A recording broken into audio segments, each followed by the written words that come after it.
Score but last 90 minutes. Reece is full of quality, This was, there cannot be a doubt about it. It is just a matter if he has rhythm, if he is in shape. Not quite all rainbows and goal showers, but he's admitted perfection will take a bit of time. I was twice a bit frustrated because I felt the opportunity for a high ball win once, I think, in a very high position around Harry, once in central midfield, and I felt that we don't take this opportunity to have a high ball win and maybe catch them unorganized.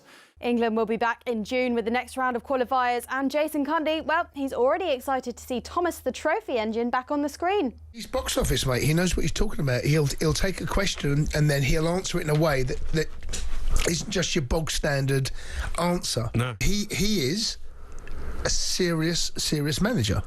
He's the best manager we've had. One concern for Stuart Pearce, though. Hey, Jude, don't make it bad. That's his advice to Bellingham after the midfielder almost saw a red card. If you put someone on the floor, go and pick them up. It's a little bit of kidology. You know, put your bravado to one side, go and pick them up. It will save you a booking. Tonight, Wales can go top of their World Cup qualifying group with a win at North Macedonia. They're still unbeaten under Craig Bellamy after 7 games. He's reflected on their 3-1 win over Kazakhstan. Some really positive bits. Some bits we need to improve on, but overall very happy. It allowed us to move into a shape that I like and we need. And Emma Raducanu's won 4 games in a row in the same tournament for the first time since her US Open win in 2021. She's happy with how she played, beating Amanda Anisimova to reach the last 8 at the Miami Open. I feel pretty relaxed and I can be myself and expressive, and yeah, I'm really happy with how things are on and off the court right now, and just also happy that's able to kind of transfer onto the match court. She faces world number 4 Jessica Pegula tonight. Plenty more at talkSPORT.com.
Three minutes past 9. Good morning to you. This is talkSPORT Breakfast with the Arnold Clark app. Buy a car and opt into rewards for a chance to win back the cost of your car. I'm Jeff Stilling. Troy Deeney is with me. Still to come between now and 10. We'll be immersing ourselves in all things boxing as we're joined live in the studio by the country's 2 top promoters, the best of frenemies, Queensberry founder Frank Warren and Matchroom CEO Eddie Hearn. And that's not all. Both have brought a heavyweight along with them. Commonwealth, WBO, European and WBA international heavyweight champion Fabio Wardley and the unbeaten Romford Bull, Johnny Fisher, are with us as well. Now, though, the Thomas Tuchel era is well and truly underway. Are you not entertained? So tonight is about the quality of performance and the ability to provide attacking football with a freedom. Thomas Tuchel must be stood there thinking to himself, you know what, I can't ask any more of my team. If it's 0-0, you just hold your hands up. Can be tough if you don't get an early goal, but we were a little bit more aggressive. We're not the first team to need a set piece to open a deep block like that. It is James. Oh, it is magnificent. Even a hint of a celebration from him as he pings the ball into the top right-hand corner. If it was Dan Burn with a top hat on, he wouldn't have got anywhere near that jumping. Trust me. Rice getting the ball in here, and it's tapped into the net by Kane. He could not this. And what a really good performance. Team have been on the front foot. I like the energy, I like the effort, the attitude of the boys. They did very, very well. As a twisting, turning, right-footed, deflected it in. And there's number 3. England on Ezra Street. Much better as far as England are concerned. 5 goals, 2 wins, 2 clean sheets. I think we had like an overall XG against us from 0.4, so good start. Thomas Tuchel just summing things up himself there. Joining us now, a man who won 53 England caps, and of course he managed his country as well at the 1998 World Cup. It's a very good morning to Glenn Hoddle. Morning, Glenn. Good morning, Jeff. Good morning, Troy. How are you? Good morning, Glenn. You're looking world class as always, sir. How are you? I'm very well. I'm very good, actually. Very good. Nice sun's out here anyway, so Lovely. Yeah, lovely. To a nice day. I mean, look, from Thomas Tuchel's point of view, games like this against Albania and Latvia, brilliant in many respects, get his feet under the table, so on and so forth. But, you know, it's a sort of no-win situation, isn't it? You know, against sides that are going to sit in that low block against you. Everybody expects you to go and bury them, but it's not that easy. No, it's not that easy, and their performances, you're on hiding to nothing. You're expecting and wanting, you know, 3 or 4 or 5 goals, you know, make it an easy night, but they're always difficult until you get that first goal. And I think that was evident last night, particularly. Once the free kick went in, the second half, you know, it started to open a tiny bit. But even then, when you go 1-0 up, these teams don't really open up and say, right, let's go and try and draw the match and then open up themselves. So it's the way it is, but no one's going to remember those performances or those results once we've qualified and we're there. It's about getting over the line, getting the points tucked away under your belt and moving on. And I think he'll learn a lot from the different styles and different players and what he's looked at and what he's learned in the training ground. So, you know, all in all, it's a very positive start for him. And I do particularly like him. I think it's a really good choice the FA have gone for. I think he's got experience, he's a winner. I think he might just be the one that can drag us over the line and maybe take us to another level. I just feel we've got so many talented players. They're coming out of his ears, really, going forward. And I think he can get the best out of them, I really do. Glenn, just asking, you know, when you was building up to World Cups and having these little camps, what is it that you're looking for? Is it for the bigger takeaways? Is it the performances? Is it how they act together in and around St George's Park in this situation? What is it that you're looking for as a manager? Well, from a manager's point of view, you are looking to see their characters, you know, around the training camp and all that. There's no doubt about that, and their mentality a little bit. But there's nothing like, my judgment would always be how you cope with that. You know, once you go over that white line, how mentally you can cope if you've got the character to play. Some players, they go into another level that they haven't showed you in training because they're that good. That's when the pressure's on. That's when you judge a player. And sometimes when you're having a hard time during the game, excuse me, is when you judge a player far more, and it's easier to see what he's got. So I always used to judge with my eyes from a playing point of view, particularly when you're playing for England, the pressure that's on young players, you know. So, yes, in the training camp, you can see what they can do, but I've trained a lot of world-class players on a training ground that can't reproduce it on the pitch. And you'd rather it the other way around, you know, pretty low-key, and then suddenly they come alive on the pitch, and you find out what players you can lean on, which players you can rely on. And obviously, they've got to have the talent, and we have got a bunch of players that are incredibly talented. They really are. When you think of Eze and Rodgers and, you know, on top of your Fodens and you know, Palmer wasn't even out there. Our best football player in the country, or he has been for the last 18 months. You know, incredible talents, and they're just, I think Thomas Tuchel will be experienced enough and good enough to get the balance right. He knows that he'll come up against better opposition, but I think we've got a really good trainer on a very good horse. Whether we go and win that race is another story, but you're giving yourself the best chance. I mean, looking at that camp as a whole then, Glenn, you've had experience of it. What did you make of Jordan Henderson being called up to it? Well, I think it was an interesting one, because obviously Thomas felt there was not sort of a leadership quality there at the moment, an experience, and I think he's brought him in for that reason alone. Which there's different facets that make a squad, you know, and there really are. I just think he's looked at that and thought, I just need an experienced head in there. someone that's at this moment in time. Whether that's something that goes all the way to the final, we'll wait and see, because he'll be looking at that, behind the scenes, how he's good with the other players. Is he sort of somebody that can inspire other players by doing a bit part job on the pitch, but also it's more important for him, because sometimes as a manager you want an extension of your staff as a player. Normally that's your captain. But if you're not going to play every game, then it can't be that in international. And that's where you slightly manage differently at international level than you do club level.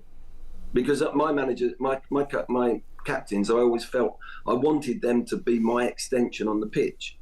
Troy would tell you, there's nothing like going on that pitch. Your manager can't do anything. You're down to the players. You can make adjustments, but you really need that. You need that on the pitch whilst the game's being played. That's the most important part of the week. Yeah, I was going to say the inclusion of Kyle and Jordan, in my opinion, shows the lack of real leadership that we have at this moment in time. And what I mean by real leadership is that we've got Harry and a few that are obviously clearly talented players, but no, you know it as well, just as well as I do. The guys that are not involved, keeping them to a level. What you do in the gym, what you do after training. That's where I think those guys being included was much more needed as a well-rounded, because you're only as good as your weakest player, aren't you? Yeah, I mean, that's exactly what he's done. I think Declan Rice will be somebody that will sort of morph into that role, that position. I see him as a captain in years to come because of the position he plays for England as well. But you're right, Troy. I think at club level you would have that player. You would have a couple of players, maybe 2 or 3, maybe 4, where those experienced players, if they're good apples, not bad apples, they're great examples for players. And I think that's what he's looked at. He's looked at Walker and Henderson to come in, particularly on his first get-together. This might not happen. It might evolve differently. He might look at Rice, he might look at Kane, he might look and then go, you know what, I've got enough. I have got some leaders out there that I'm getting to know them more. And he'll change the squad as he goes, but as it evolves. But Thomas will be shrewd enough to work that one out, and if not, those guys will probably be going all the way to the World Cup. I mean, so many players, Glenn, that we could talk about. I want to pick on one, actually, really. Given his chance last night, that was Morgan Rogers. He's had a wonderful season in the Premier League. What did you make of his performance? I think he's one that I've just explained there. When you want to find out about somebody on the pitch, all the hype, you've had a look at him in training. Can he reproduce it? He went out there and his first bit of skill that he made when he went out towards the corner flag and he did what I call a Revellino. It was back in the day. He used to hit the top of the ball and he spun round the guy, and I don't think anyone saw actually what he did, but he got on the back of him on the byline and cut it back, and I think it went for a corner. And I thought, my word, if that's your first thing you're going to do as a player coming on, from the bench, I mean, and he was wonderful. I thought he was excellent. He's just got that little bit of guile about him, that little bit of turn of pace. And my word, for his age, he's got that body strength that possibly like a Rooney when he was really young, strong for a youngster. He won't get knocked off the ball, and he's a confident lad, and he believes in his own ability. I mean, when you think about that type of player coming through, is only going to get better. Eze's got talent coming out of his ears. You've got Palmer, you've got Foden. I mean, he's got so many riches there that could be moulded and changed, and little systems that might suit him. So, it's not just going to be black and white. He's going to make changes along the line, and it'll be his eye that he'll say, I'm suited. He suits me. What I want, that's what I want from a player. I'm having him there. He's not going to worry about, Thomas Tuchel's not going to worry about anyone's ideas, opinions from us, from the media, from the FA. He'll do the job as he wants to do it. And I think that's refreshing. Let's hope he's successful, Glenn. Look, thank you very much indeed, mate. Thank you. Cheers, Oh, we've gone. Glenn Hoddle there talking about Thomas Tuchel. Yeah, Morgan Rogers, I thought, just oozed confidence. Coming up next, Matchroom Chairman Eddie Hearn and heavyweight prospect Johnny Fisher will be with us in the studio before Frank Warren and Fabio Wardley join us straight after.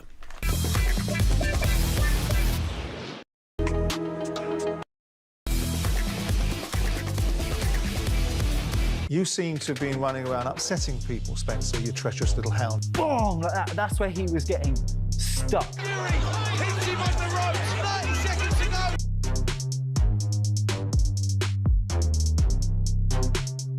go. Opinions are opinions. They're like backsides. Everybody's got one. I stand by that. I still think it was a terrible decision. Well, it takes two to tango.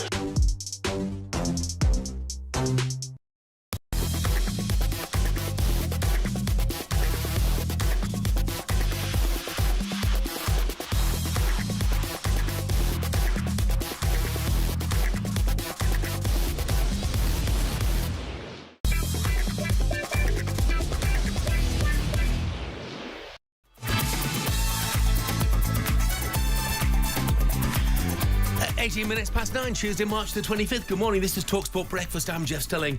Troy Deeney is with me. Should mention, by the way, great to have Glenn Hoddle on the show a moment or two ago. Glenn is one of those who's involved in a British Heart Foundation campaign which gets underway today. It's the Sky Bet EFL Every Minute Matters Relay.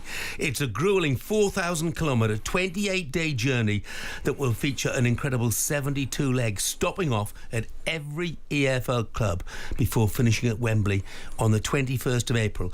And celebrities and supporters of each EFL club will take centre stage in the drive to inspire more people to learn CPR. Over the course of 4 weeks, over 300 fans, former professional players, pundits and celebrities will take part, many of whom have been impacted by cardiac arrest. And of course, that is Glenn's involvement. I'm doing the Watford to Leyton Orient leg. Yeah, that's why I'm trying to lose a couple of chins to be able to keep up with it. But great initiative and well done. It's a fantastic initiative. Yeah. So good luck to absolutely everybody who is taking part in that Sky Bet EFL Every Minute Matters Relay, which kicks off today. Now it's time to welcome some very special guests to the studio.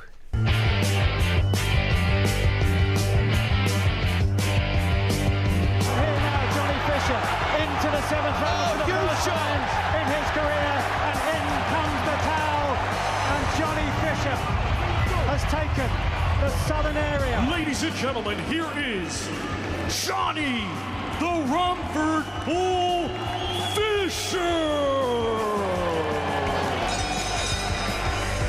Yeah, in the studio with us now, unbeaten heavyweight Johnny Fisher is promoter Eddie Hearn. A very good morning to you both. Morning, lads. Morning. Eddie, let's start with you. How are you looking forward to locking horns with your old sparring partner Frank Warren then? Yeah, we got a day today of till about 7 o'clock tonight. All the national media, boxing media, sports media. Quite strange now because I sort of saw him in the corridor, and I was like, "Oh, good to see you, mate." We had a good, we had a wasn't cuddle. always like that, no, it wasn't. And actually, back in the day, if we were in the same building, I mean, I've never even been in the same, within 6 feet of Frank Warren in my life. Wow. Really, until, His Excellency brought us together. And it's been one of the best things we've ever done. It's funny that sometimes in life, just shows you it's a lesson of life that, you got these people you don't like. Actually, when you spend time with them and you share the same kind of passion, which is the passion for boxing. Troy and I are very similar. Yeah, I know, yeah. But and then all of a sudden you go for dinner and you actually socially really get on. So it's good times, good vibes for boxing at the moment. But still, listen, we're on the same platform with DAZN. Yeah. But we still want to. We want the best shows, and that's really important for British boxing. It's what everyone wants, isn't it? Of course it is. Johnny, you've got the rematch against Dave Allen coming up at the Copper Box on May the 17th. Now, I know this is your first time back in talkSPORT after Gareth A. Davis and Spencer Oliver. Spencer Davis, I'm going back to the 60s now. Spencer Oliver said this following your split decision victory against Dave Allen last time out. Not surprisingly, Mr. John Rawling, that is a disgraceful decision. There's no way that the first 4 rounds were Johnny Fisher's. The 5th round was clearly a 10-8, and then after that, Dave Allen did the better work in almost every round. I do not see those scores being fair, I'm afraid. Listen, them scores are diabolical. That was not a close contest. There was one winner in that contest. Yes, Johnny Fisher started well. Yes, he won the first round 4 rounds. He lost the 5th round 10-8, and he never won another round going in then. Maybe he won 1, maybe he nicked 1 round, but that does not win him the fight. I love Johnny Fisher as a person. I love what he's done. I love what he's built up there. But there was one winner in that contest, and that was Dave Allen. But that wasn't down to Johnny Fisher, it was down to the judges. I never said it was. Wrong. I never said it was. No, I'm agreeing with you. But the thing is this, Jamie Moore, who knows a fight, the way he was talking to Dave Allen when we heard him in the corner then, they knew they were winning the fight. So, Johnny, put them right. Were they wrong? I don't need to put them right. That's the first time I've watched that, actually. And they did fuel a lot of the hysteria around the fight. It was a close fight. I watched it. I won rounds 1 to 4. I won round 6. I think Dave Allen even admitted that. And I won round 10 as well. So by that scorecard, I win by 1 round. Is Gareth Davis a boxing judge? No, he's not. He's a commentator, he's a pundit. Spencer Oliver, got respect for that man, what he's done in boxing and what's happened to him as well. I don't want to talk ill of anyone who does that, but they're not boxing judges and they didn't judge the fight. How upsetting did you find it? The people that matter are the people that watch the fight and judge the fight, and they scored it 1 round to me. You've been in a boxing ring, you're giving absolutely everything. You know, you've been awarded the fight, you know, people have got different opinions, but how upsetting was it to hear that sort of criticism? It wasn't upsetting because I get paid to fight. I got paid handsomely to do that boxing match, and the beautiful thing is I get to do it again in front of my home crowd at the Copper Box Arena, and that's a beautiful thing. So if you're a boxer, you're going to have opinions. It's very, very hard to take sometimes as a professional athlete who's getting punched in the head for a living, and yeah, it can be hard to take, but for me, it's a good thing because I get to do it again. I get to do it in front of the people in East London. Obviously, I had a chat with your dad after that as well, talking about your perforated eardrum. Obviously, that's not been spoken about in any of these things. So how are you with the injury recovery and how are you feeling going into this rematch? Yeah, it was sort of dealt with straight after the fight. I went to the medical room after, and the doctor told me to stand up straight. And literally, I had no equilibrium or balance. I was tipping backwards. So, yeah, from sort of round 3, round 4, I was starting to feel that, and somehow I managed to salvage it and throw some punches back and throw them in bunches really and win a few of them rounds towards the end, and people don't see that. People didn't see that in the fight, and if you can't get me out of there when I'm like that, incapacitated, how are you going to do it when I'm in my home crowd and I'm firing from all cylinders? So do you feel you need to do anything different this time? I need to win more rounds. I need to not be as polite when I'm in there with Dave. Yes, there was a bit of camaraderie and niceness, and that probably made me a bit too casual in this fight. I was breaking when Dave said break in the ring. If you look at round 5, Dave actually says break, and I move back, and that's when he catches me with the hook. It's because I was too gentlemanly, and unfortunately, I am a gentleman, but in this fight, I can't be as polite as I was. You say you're a gentleman. I was worried for Jeff just said, as I was asking that first question, I thought you was going to do him there. Not Jeff, that wasn't any anger towards you. Sorry to interrupt you. Just on the judges, it's obviously it's an issue you've been speaking about for years. How do casual fans start to understand how these inconsistencies and discrepancies keep happening? How do we fix it? I think the main thing is the, like you said, the inconsistency of judges. This was a very close fight. Yeah. I mean, if you actually listen to what Spencer Oliver said, he said, no, he said he won. He said this fight wasn't even close. He said Johnny Fisher won the first 4 rounds and then arguably the 10th. Well, if you just give him 4 and 10, Dave Allen wins by 1 point. Yeah. How can you say it wasn't even close? I mean, in a worst case scenario, Johnny Fisher lost by a point. And the 6th round is the key round. Yeah. Because I have to be honest, on the night, I've said this to Johnny, I gave Johnny the first 4 rounds and the 10th.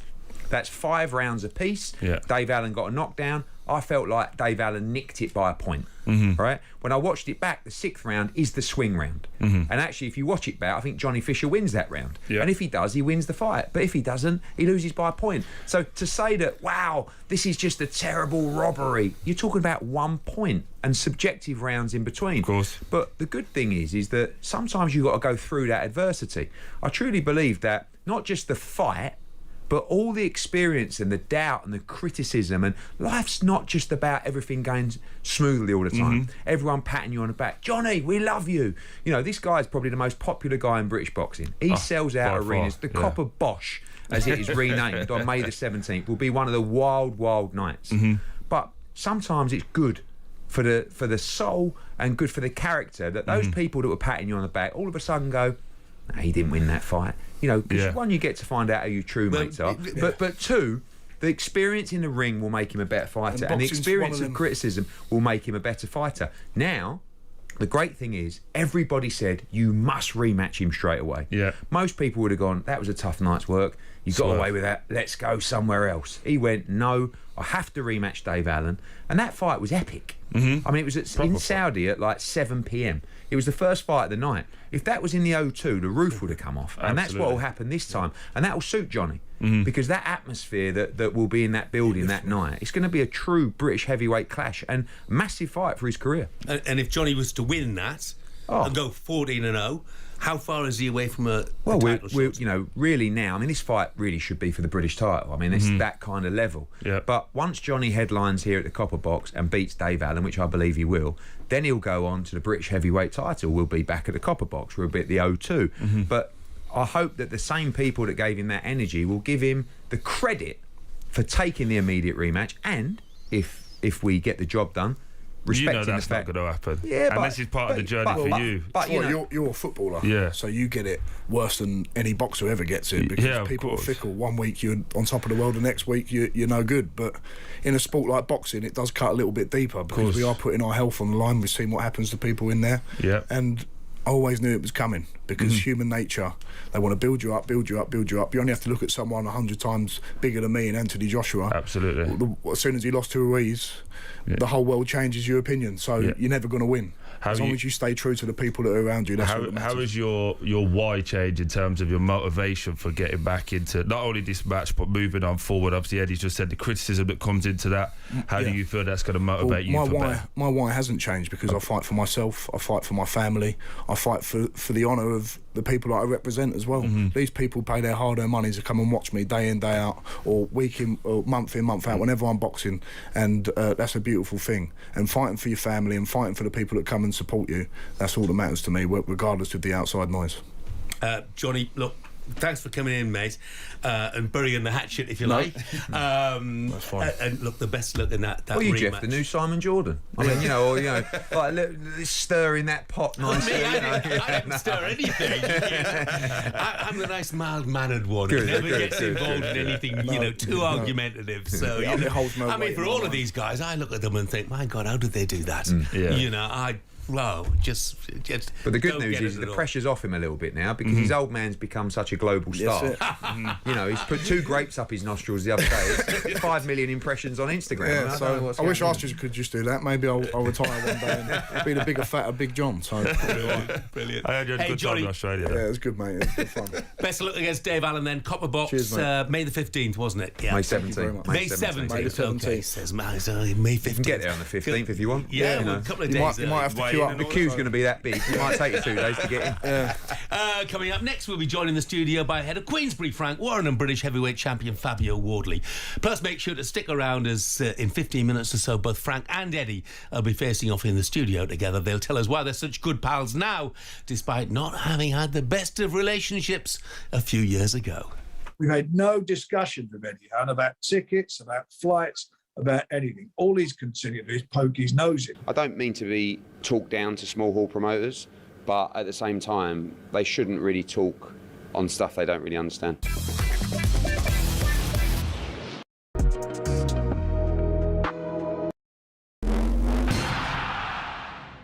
2 games, 2 wins and Tuchel's feeling pretty good. The New England boss oversaw a routine win over Latvia at Wembley, and he was very pleased to see Reece James not only score but last 90 minutes. Reece is full of quality, This was, there cannot be a doubt about it. It is just a matter if he has rhythm, if he is in shape. One concern for Stuart Pearce though. Hey Jude, don't make it bad. That's his advice to Bellingham after the midfielder almost saw a red card. If you put someone on the floor, go and pick them up.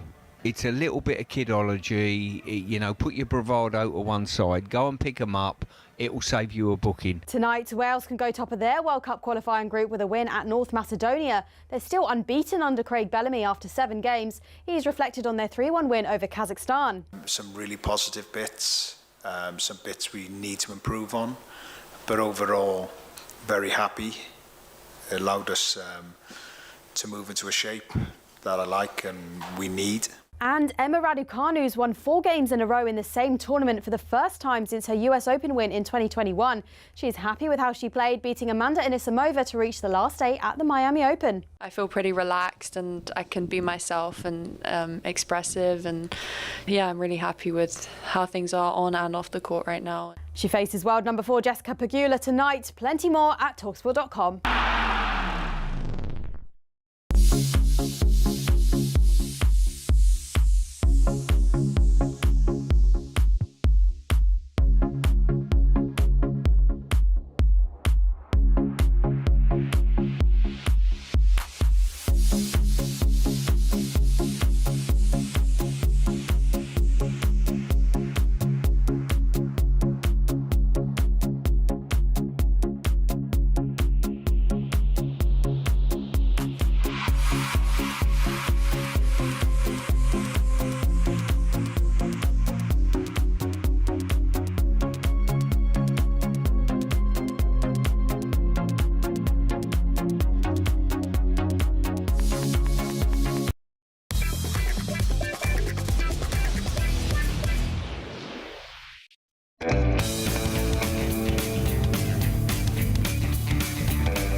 Good morning, 9:36. This is talkSPORT Breakfast with the Arnold Clark app. Buy a car and then join Arnold Clark Rewards to enjoy access to great giveaways and everyday perks.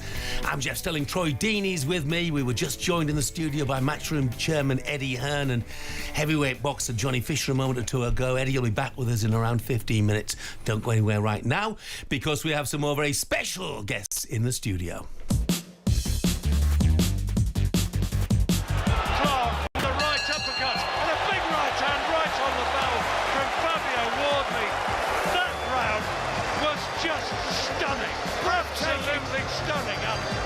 One of the great rounds in British heavyweight history, and I'm telling you, this is an absolute classic. The amount of energy and quality punches and ebbs and flows in this fight. Guys, the 4 of us have been covering boxing forever. This is right up there as one of the best British heavyweight fights of all time. And it only got better for Fabio in the rematch. He stopped Fraser Clark in the first round. Yes, with us now, British heavyweight champion Fabio Wardley, alongside his promoter and head of Queensbury, Frank Warren. Morning, fellas. Good morning. Morning, gentlemen. How are we? Yeah, very good. Frank, just to touch on you first of all, new deal with DAZN. How exciting is it for you? It's very, very exciting. It's a new era for us, and we're very competitive, the same as Eddie is and the other promoters that are on DAZN. And we're looking forward to becoming the best promoter on there. You know, we're going to put the best shows on. I think we've got a great group of fighters. Got brilliant ones sitting here next to me in Fabio, and we kick off on our first one on the 5th of April in Manchester, which is going to be another good heavyweight fight, or couple of heavyweight fights, I should say, and then we're off butting heads. we want to get another 5v5 on. We want to do them on a regular basis. you like butting heads, you two, don't you? Yeah, it's good fun. I mean, you know, it's good, and as I say, we're competitive. And the good thing is, over the last year or so, where we've got to, I suppose, speaking and know each other a bit, it's sort of made it easier to make some of the fights that the fans want to see, and we want to deliver. Oh, go on, you go. I was just going to say, Fabio, you know, we're yet to learn what your next fight will be, who you'll be fighting. But there are lots of rumours swirling around that it's going to be at Portman Road, home of Ipswich Town, and it's your boyhood club. How special would it be to fight there? Yeah, look, that would be... It would be the dream. The dream. It is something that me and Frank... It's probably one of the first conversations that when I signed with Frank that we had, is that I said to him, look, this is something on the cards for me. This is something I really want to do. And he was a man I very much trusted to make it happen.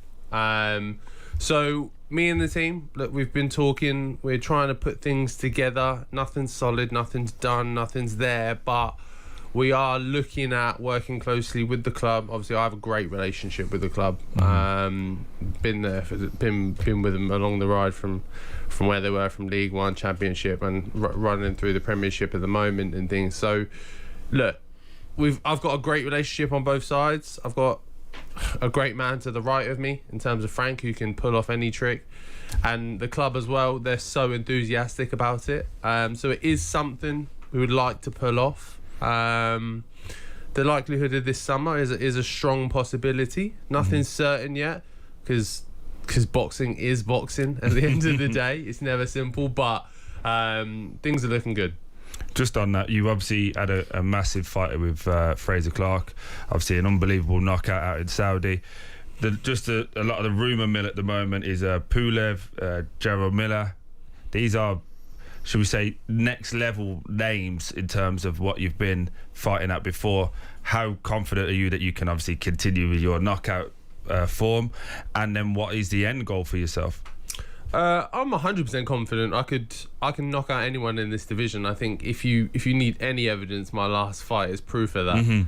And then if you need more evidence, my fight before is proof of the grit, the determination, the heart you need, the will you need to get through this upper echelon, these higher level fighters, like you're saying, the Pulevs, the Millers, and whoever else are in them top 10s, them big heavyweights, them big heavyweight names. I'm no longer British level. I'm very much European international. I'm one of them. If you pick a governing body, my name is in the top 10 there somewhere. So there's no more dodging these massive fights, these massive names for me anymore, and I welcome them, because every time I've stepped up, every time there's been a bigger challenge, every time the lights have got brighter, I've got better. So I'm looking forward to a bigger fight, a bigger challenge, and a bigger show. How far away is he from these massive fights, and how far can he go? Well, first of all, we've got to make his dream come true. And we will do that. I'm very confident we'll deliver. Who do you think, Frank? Portman Road, who's going to be fighting him? He's got to fight somebody in the top 10. Yeah. And that's what it'll be. He's a top all 10. the rumours, as Troy says, all the rumours are about Pulev. There are quite a few names there, and the problem we have when we start saying it's a certain guy and we haven't signed a contract, invariably the money goes up, or it's a problem, it doesn't happen. So until the ink strikes, it's not worth saying. You ain't got to worry about money anymore, have you, Frank? He's working on percentages. It's not him. I'm worried about the money. I'm going, no, not him. He cost too much.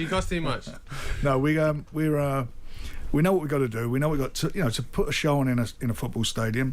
You've got to put on a proper fight. Absolutely. And, Fabio's done everything that's been asked of him. He is in the top 10 of every governing body, and he deserves to be there on merit and on performances. And when what astounds me is when you look, he had no amateur experience as such, and what he's done as a pro is just amazing. So top 10 name, big fight, he comes through that, he's on the verge of fighting for a world title, and that's what the name of the game is. He came with us on the understanding that we would deliver for him, and it's my job to make sure that we do deliver, and we will. Just one quick one on that. If you keep knocking people out the way you are, and obviously you've shown that in the first fight you can go, because I told you this before, when your nose went in that first fight with Fraser, it's one of a few times I've been sick in my mouth, and that was absolutely it, because you looked me square in the eye. I was like, oh, that's a bit dodgy.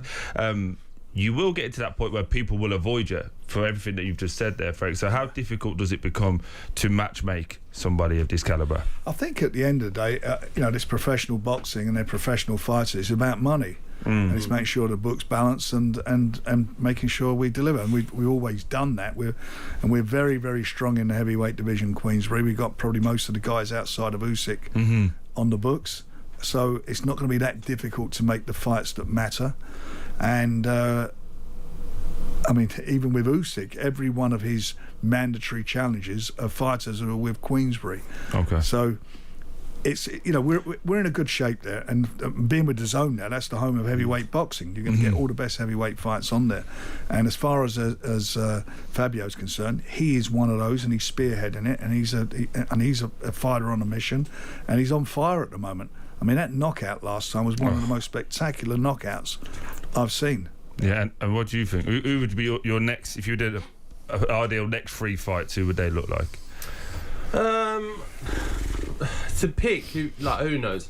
First one, obviously, I think I like to be able to show rather than speak. Yes. So for my next fight, someone in the top 10, someone of some worth, names that you mentioned, Pulev, Miller, Anderson, whoever else. Like there's a long list of names you can pick from, but someone of those top 10 that you can pick, and I can, because the question mark for me right now is, okay, look, you had 2 good fights with Fraser Clark, good knockout, good fight, whatever, but you're making a big jump. So I'm like, okay, cool, hands up, fair enough, no worries. Give me someone top 10, and I'll prove myself there.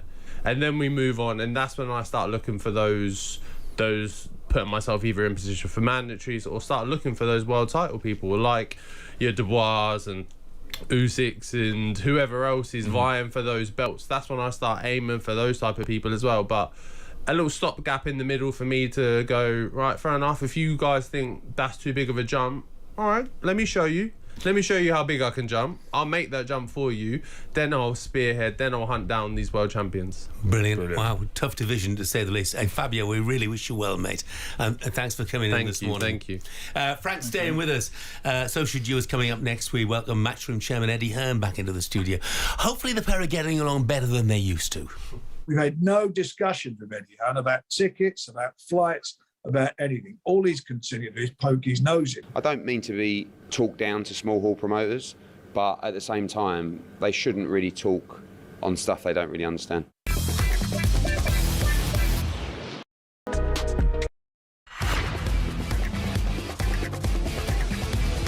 Can they prove that City's breaches caused that loss? How much did the Erik ten Hag venture cost Manchester United? There's a proposal to ban state-controlled clubs from English football. This isn't about Edu not believing in the Arsenal project, it's perhaps about Edu wanting more power.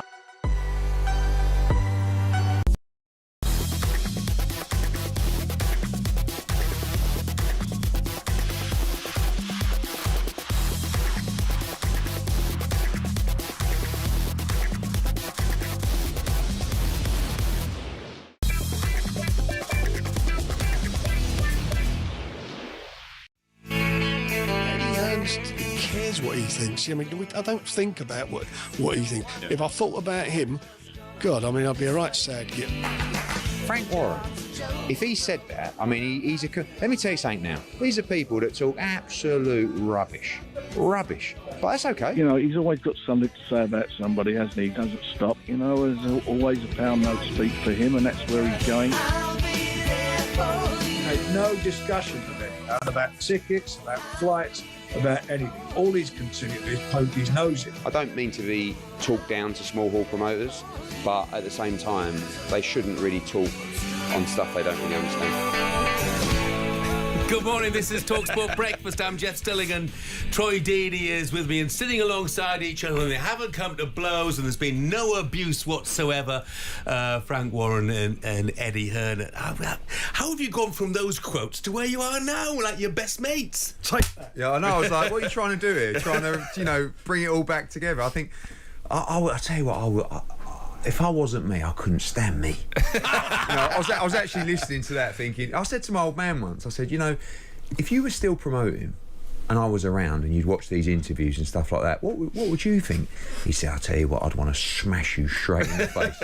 And that's what the rivalry that me and Frank have had over the years, but now it's kind of extended to more of a partnership, really, of course, with DAZN, both on the same platform, and actually enjoyable, and it's quite mad how it's all worked out. Over that time period, though, again, as a boxing fan, like with Coogan and IFL, like it was basically, if you was on, it was like, what are you going to say about Frank, and vice versa. That's what, for like 10 years, that's all we ever wanted to hear. We killed them, haven't we? They got no clickbait. All their days are over. Yeah.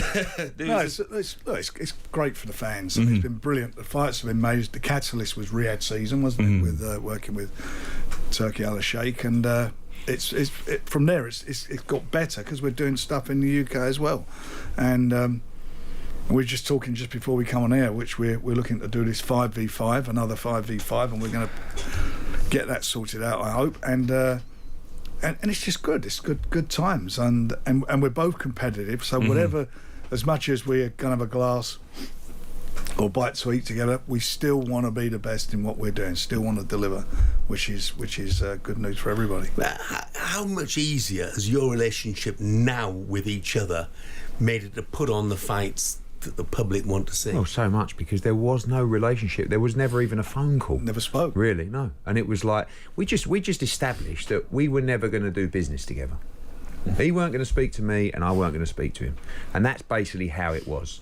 Until Tuchel Sheikh slapped us both around the chops and said, right, you I don't care about what is this stuff between you two. Get on with it. We can make boxing great. Let's all work together. And, listen, at first it was a reluctant handshake. And then it's moved on to, actually, this is great for the business, this is great for the sport, this is great for our fighters, and personally, I quite like you. You know, and we like having a bite to eat. And that's the, I think a lot of people said to me over the years, my dad included, you'll like Frank, you'll love to, he's a great company over a bite. And I think we just understood the passion that we shared, which was boxing. Other than being an Arsenal fan, he's top man, listen, I mean, I'm sort of borderline Spurs fan, so that was one of the big problems. One of the big problems over the years. Just in terms of like the shows that you're looking to do, obviously Eddie, you lost the last 5v5. Did I? I can't remember. How are you thinking to change it, and where's your wins going to come from? And that's what I want to know. Yeah, look, it was the 5v5 was just one of the most incredible concepts, and although we got absolutely stuffed in it, and I walk down the street and people still remind me of that night, and it was an incredible night for the sport and for our fighters as well, and. Of course, that's what Frank said. We're competitors. We're bizarrely now partners on the same platform with DAZN, and which is just incredible for British fight fans. But he announces his shows. I say to the boys, right, come on, we need better shows than Queensbury, which is great because we got that rivalry. And the 5v5. And myself and another layer of the relationship is mine with George Warren, Frank's son, who is a brilliant operator. We get on so well. He's strictly, all business as well. And yesterday we're building the 5v5 that we'll go to His Excellency with this week and say, we're ready. And I ain't losing this time. I can't afford... What's the bet on it this time? Well, I don't know. I mean, it's the bet that you can put as much money as you want in it. Pride. No, we don't need money. Was it Frank? Was it Frank Smith? Frank Smith was supposed to go to the HQ of Queensbury and serve everybody tea and coffee. Did he not do it? In a maid's outfit. Yeah, I know. Has he done it or not done it? Well, no, but he keeps asking to do it, which is we're starting to question Frank Smith. He's still got to lose a bit more weight. Okay, no problem.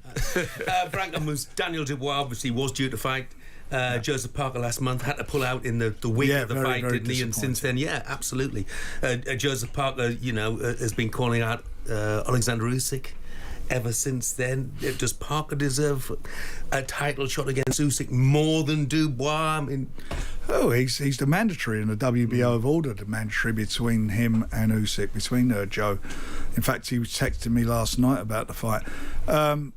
Look, Daniel Dubois is the IBF champion. He's on a real roll. He fought Usyk and there was a lot of controversy in that fight. It's a natural rematch and the 4 belts will be on the line, and I think that's the direction, I'm just got to be honest, the direction I would prefer to go, because I think it's a bigger fight. I think it fills up Wembley, or if we go to Riyadh it's a huge fight, and the winner of that fights Joe Parker, because the WBO fight title is the next in line for the mandatory defences, so Joe's in there, and we give Joe a fight in the meantime, and whatever happens, he's got the winner and fighting for the 4 belts. So just on that, are we going to get a rematch? Can't have you here and not talk about AJ, unfortunately, Eddie. So is that going back to looking at AJ potentially as that next fight in there? Possibly, yeah. I mean, look, I think it's a great fight. I mean, firstly, Joe Parker is on an incredible run. Absolutely. I mean, he's beaten Wilder when no one really wanted to fight him. He's beaten Zhang when he was like the bogeyman, and he's just beaten Bakoli, although, on short notice. I mean, that was a dangerous fight to take. So absolutely. I love Joe. I think he deserves an opportunity. Joe against Dubois, Joe against Usyk, Joe against AJ. They're all great fights. I think for AJ, this is the closing chapter, and we've got to get it right. I mean, look, he's not going to be able to punch now for another 6 weeks or so. So Dubois and Fury, of course, are probably the bigger challenges for him at this moment in his career. But Parker fight's a dangerous fight for anybody. And it'd be a different fight to the Cardiff fight. Yeah, I mean, look, we beat him once, but that was a unification. That was a long time ago, and Joe's on great form, and AJ's coming off a defeat. So we're not in a tearing rush, but of course he's going to fight again this year. we got to get the decision right, because this is the last throw of the dice, really. And whatever way it comes for Parker, he deserves it all, because he's been in there and beaten everyone in front of him. Just finally, fellas, because we're almost out of time. Derek Chisora says he wants you both to walk him out for his 50th and final fight. Could it happen? Yeah. Why not? He's got his 50th fight. We've got to work out where it's going to be, but it'll happen over the summer. He's the mandatory to Daniel Dubois now. He's the IBF mandatory after that he got beat. By being beat Wardley. Yeah, so he's the man there, and who knows? Who knows what's going to happen? But one thing's for sure, he's going to have his final fight, which will be his 50th, and I think we both want him to retire. He's got to after that. You know, boxers, it becomes after a certain stage, it becomes very dangerous for him. And it's got to be a big one, and it's something that everybody remember. And the turnout and the love he got from the last show in Manchester was unbelievable. And he was talking about he wants to fight abroad, but he's since said to me, "I'd love it to be in London." Yeah, so that's what I think will happen. Yeah, and get the last, the very last. We promise. Yeah. Frank, Eddie, good to see you both in the studio together. Good to see you getting on so well. As well, been lovely to talk to you. Troy, been great to see you again today. Thanks for having me, yeah. Okay, Cheers. you're taking the rest of the week off now? No, I'll be back working. You know that. Just because you did an extra day, don't start. Yeah, absolutely. I'll be back with Gabby tomorrow morning. Sam Matterface and Simon Jordan. Next. Where is he? You're about to walk past him.